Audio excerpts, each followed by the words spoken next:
Good morning, New Canaan Society. As Gary probably told you, I'm not able to personally present this morning because I'm with Dave Waldrop, who is getting his getting hip surgery. I've never done a presentation like this, and I fully expect this to be clunky. So let's all just lower our expectations, and hopefully we'll get pleasantly surprised. Now, one thing you'll notice is the QR codes here and there through the slide deck. I invite you to pull out your smartphone right now, turn on the camera app, and be ready to snap QR codes or just even take pictures of slides for later reference during the discussion time. With that, let's get started. But first, a shameless ad. I run this service called ReSermon. It's on the web at resermon.com. ReSermon repurposes sermon content into books and blogs, podcasts, and a whole lot of other things.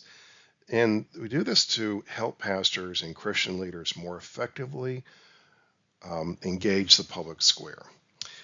Think about it this way: if your pastor's sermon was an orange, is it only getting one squeeze? We think there's more juice in that sermon. So for more information, visit resermon.com or email me at chris.mann@resermon.com. You can click the QR code with your camera or just take a picture of the slide for convenient reference. So today we're looking at Book 3, Chapter 4 of Mere Christianity by C.S. Lewis. The chapter is about morality and psychology. A little fun. If you haven't seen Freud's Last Session, starring Anthony Hopkins as Sigmund Freud and Matthew Good as C.S. Lewis, I endorse this movie. It didn't really score that well with Rotten Tomatoes or some of the online forums, but I thoroughly enjoyed it. And it's kind of dotted line, tangentially relevant to our discussion today.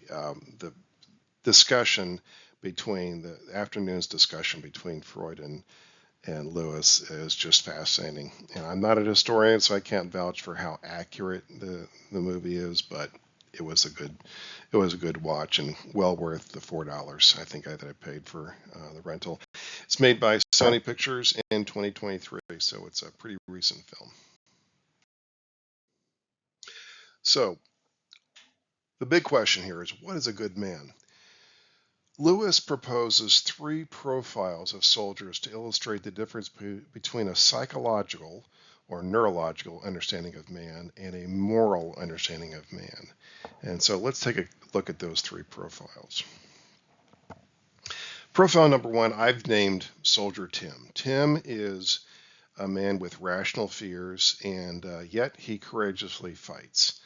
And the second profile that Lewis proposes is a man that I've named Soldier Bob. Bob also has rational fears. He doesn't like death or dying or suffering, but he also has irrational fears. Lewis characterized this as something like a fear of spiders or a fear of cats or something like that. Things that can seem creepy, but they really don't pose any true danger. And as a result of his irrational fears, he won't fight. Now, he goes in for some therapy, and he gets cured.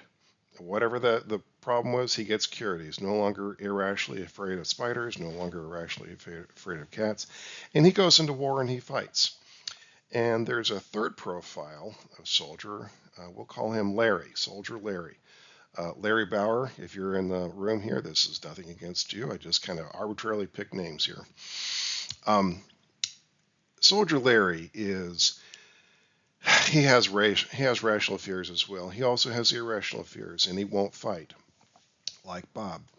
And he gets mentally cured as well. But Larry decides that he's going to let Tim and Bob do most of the fighting.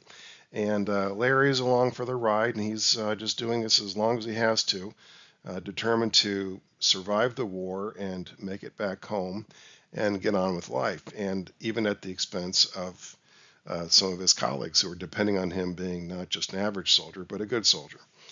And Lewis is saying, these are three different categories of people, and the big problem with psychoanalytic view of man is that it fails to distinguish this because we're not just material, we are moral creatures. And Freud and his ilk commonly dress up their psychoanalysis and try to make moral creatures out of their psychoanalysis, and it just doesn't work. They're conflating too many things about these three profiles, and he says this is where Freud fails. Freud's good with his treatment of what C.S. Lewis calls the raw material of a man, and insofar there's a man who's really truly sick over a matter and can be cured, then that's just fine. But when Freud tries to extrapolate that and cover moral dimensions, that's where Freud really goes wrong, because we do have an absolute moral dimension to us where we have God's law written on our hearts. And Larry's going to get away with this, and it's not right. And we feel indignant if Larry does get away with this. And the results are universally recognized. After war, we give medals to soldiers who were good. We don't give medals to soldiers who were bad. And so Tim's going to get a medal, Bob's going to get a medal, and Larry's going to get a paycheck. And maybe worse, because if he's just completely derelict, then he can get punished. But Christians and non-Christians alike recognize this absolute value called valor, and we reward valor.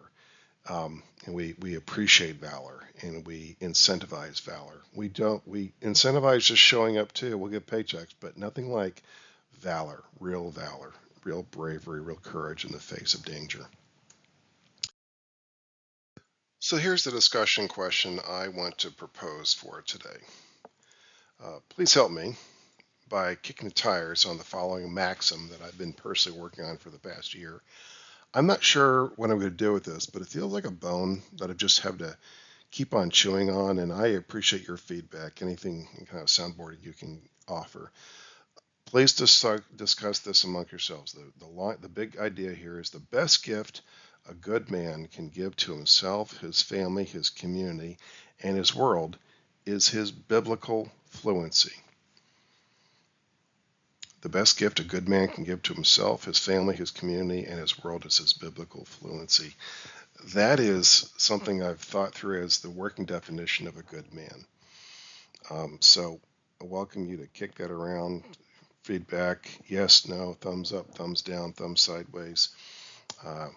Look forward to your thoughts. Blessings to you all. I look forward to seeing you next Friday. Bye-bye.